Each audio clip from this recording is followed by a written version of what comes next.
ঈদ উদযাপনে নির্বিঘ্নে রাজধানী ছাড়ছেন ঘরমুখো মানুষ। রাজধানীর বিভিন্ন বাস টার্মিনালে চাপ বাড়ছে। এদিকে যানবাহনের চাপ বেড়েছে ঢাকা ময়মনসিংহ মহাসড়কে। ঈদ যাত্রার আরও খবরাখবর আমরা জানবো, তা জানাতে রাজধানীর মহাখালী বাস টার্মিনাল থেকে যুক্ত হয়েছেন মাঝার ইমন এবং গাজীপুরের চান্দনা চৌরাস্তা থেকে যুক্ত আছেন ইফতেখার রায়হান। শুরুতে ইমন জানাবেন যে বাড়তি ভাড়া নেওয়ার কোনো অভিযোগ কি আপনি পেয়েছেন কিনা এবং সময় মতো বাস ছেড়ে যাচ্ছে কিনা জানাবেন।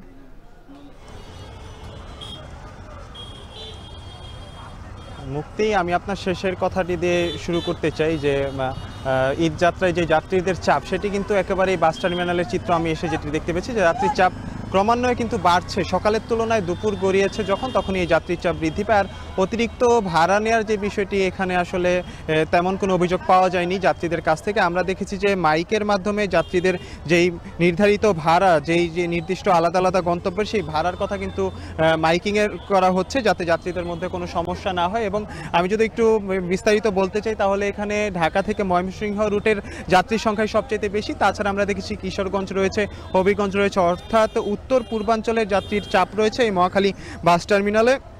এবং অতিরিক্ত ভাড়ার যে বিষয়টি, যেটি বলছিলাম যে মাইকিংয়ের মাধ্যমে যাত্রীদের সচেতনতার পাশাপাশি যাত্রীদের যে নির্ধারিত ভাড়া রয়েছে সেটি বলে দেওয়া হচ্ছে। অর্থাৎ অতিরিক্ত ভাড়া নেওয়ার যে অভিযোগ দেখা যায় গত দিনে আমরা যা দেখেছি বিগত সময়ে, সেই বিষয়টি কিন্তু এখানে উল্লেখযোগ্যভাবে নেই। তবে বিচ্ছিন্নভাবে দু একজন যাত্রীর কাছ থেকে আমরা শুনতে পেয়েছি এবং পরবর্তীতে দেখেছি এখানে যে টহল টিম রয়েছে তারা কিন্তু তাদের তদারকি সেটি চালিয়ে যাচ্ছে। এবং এখানে যদি আমি একটু বলতে চাই, এখন যে চিত্র আমরা দেখছি মহাখালী বাস টার্মিনালে যাত্রীর চাপ বাড়ছে যেটি বলছিলাম, এবং এখানে যারা রয়েছে পরিবহনের সাথে সংশ্লিষ্ট তারা বলছেন যে বিকেল যখন গড়াবে, অর্থাৎ বিভিন্ন অফিস আদালতের যখন ছুটি হয়ে যাবে তখন এই যাত্রীর চাপটা আরো বাড়বে। এবং এখানে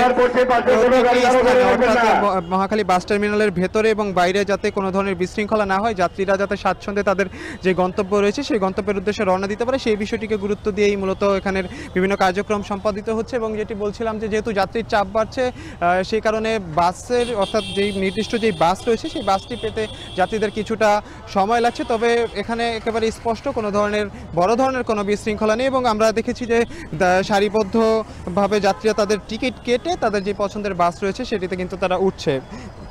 এক কথায় ঈদ যাত্রার এখন যে চিত্র দেখতে পাচ্ছি মহাখালী বাস টার্মিনালে, সেটি একেবারে সুন্দরভাবেই বলা যায় তাদের যে ঈদ যাত্রা সেটি হচ্ছে। এবং আমরা যেটি বলছিলাম যে আইন শৃঙ্খলা বাহিনী সহ সংশ্লিষ্ট কর্তৃপক্ষ রয়েছে, তারা তদারকি করছে যাতে এই বাস টার্মিনালে গাড়ি প্রবেশ এবং বাহির হওয়ার ক্ষেত্রে যাতে কোনো ধরনের সমস্যা না হয়। শুধুমাত্র যে যাত্রীদের যে বিষয়টি সেইটিকে গুরুত্ব দিয়ে এখানে যারা রয়েছে সংশ্লিষ্ট সকলে কিন্তু দেখছে। আমি সবশেষ যেটি বলতে চাই যে অতিরিক্ত ভাড়া নেওয়ার কোনো অভিযোগ এখন আমরা পাইনি এবং সার্বিক যে চিত্র এখন পর্যন্ত রয়েছে এবং যারা ধারণা করছে যে বিকেলের দিকে যাত্রী বাড়তে পারে।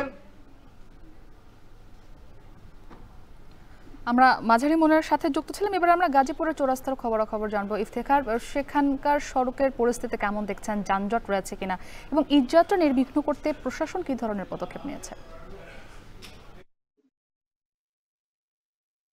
আসলে গাজীপুরের যে ঈদযাত্রা সেটা অনেকাংশেই নির্ভর করে মূলত শিল্প কারখানাগুলো ছুটির উপর, এবং সেই শিল্প কারখানাগুলো কিন্তু এখন পর্যন্ত ছুটি হয়নি, যে কারণে ছিলাম যে গত কয়েকদিন ধরেই মহাসড়কে খুব একটা চাপ ছিল না। তবে আজকে সকাল থেকে আমরা দেখেছিলাম যে ঢাকা ময়মনসিংহ মহাসড়কে ময়মনসিংহ এবং উত্তর অঞ্চলের যে বিভিন্ন ধরনের যে যানবাহনগুলো সেই যানবাহনের চাপ ক্রমে কিন্তু বাড়ছে। সকালের দিকে চাপ কিছুটা কম ছিল, তবে বেলা বাড়ার সঙ্গে সঙ্গে কিন্তু চাপ অনেকটাই বেড়েছে। তবে যানবাহনের চাপ বাড়লেও কিন্তু যাত্রীদের চাপ কিন্তু আমরা তেমন একটা দেখতে পাইনি।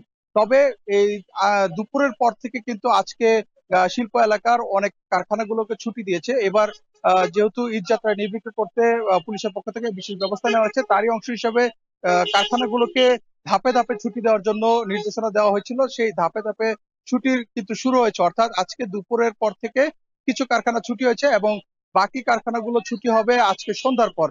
এবং সবশেষ যে বাকি যে অন্যান্য যে শিল্প এলাকার সব ধরনের যে কারখানাগুলো সেগুলো আগামীকালকের কর্মদিবসের পর কিন্তু পুরোপুরি ছুটি শুরু হবে, এবং তখন কিন্তু এই মহাসড়কে যানবাহনের চাপ পাশাপাশি যাত্রীদের চাপ কিন্তু অনেক কিছু বাড়বে। আমার পেছনে যে যানবাহনগুলো দেখতে পাচ্ছেন এগুলো মূলত কারখানা কর্তৃপক্ষ রিজার্ভ করে রেখেছেন তাদের যে শ্রমিকদেরকে যাতায়াতের সুবিধার্থে, এবং যাত্রী আমরা দেখেছি যে শ্রমিকরা মূলত এই বাসগুলোতে উঠছেন। এবং এই শ্রমিকদের যাতায়াত কিংবা এই শিল্প এলাকার মানুষ পাশাপাশি ঢাকা থেকে যে সকল যানবাহনগুলো ছেড়ে আসছে সেই যানবাহনগুলো যেন নির্বিঘ্নে যেতে পারে, সে কারণে ঢাকা ময়মনসিংহ মহাসড়কের বিভিন্ন পয়েন্টে আমরা দেখেছি আইন শৃঙ্খলা বাহিনী কিন্তু সতর্ক অবস্থানে রয়েছেন। পাশাপাশি সেনাবাহিনীর সদস্যরা কিন্তু এবার অভিযান করছেন। বিশেষ করে তারা যাত্রীদের কাছ থেকে যেন অতিরিক্ত ভাড়া আদায় করা না হয়, সেজন্য তারা বিভিন্ন কাউন্টারগুলোতে তারা অভিযান করছেন এবং সেখানে যাত্রীদের সাথে কথা বলছেন, বাস কাউন্টারগুলোকে নির্দেশনা দিচ্ছেন এবং কোথাও যদি অতিরিক্ত ভাড়া আদায়ের যদি কোনো তথ্য কিংবা প্রমাণ পান, সঙ্গে সঙ্গে কিন্তু তারা কিন্তু তাদের বিরুদ্ধে কিন্তু আইনগত ব্যবস্থা নিচ্ছেন। এবং সেই চিত্র কিন্তু আমরা দেখেছি, গতকালকেও দেখেছিলাম, আজকেও দেখেছি টঙ্গী সহ রাজধানীর যে আব্দুল্লাহপুর এবং গাজীপুরের চৌরাস্তায় বিভিন্ন অংশে কিন্তু তারা চেকপোস্ট বসিয়ে কিন্তু এই তল্লাশি কিন্তু করছেন। সবকিছু মিলিয়ে যে ঈদে ঘরমুখী মানুষের চাপ এবং যানবাহনের যে চাপ সেটি কিন্তু ক্রমেই বাড়ছে। তো এই ছিল আমার কাছে ঢাকা থেকে ঈদ যাত্রা সবশেষ মুক্তি।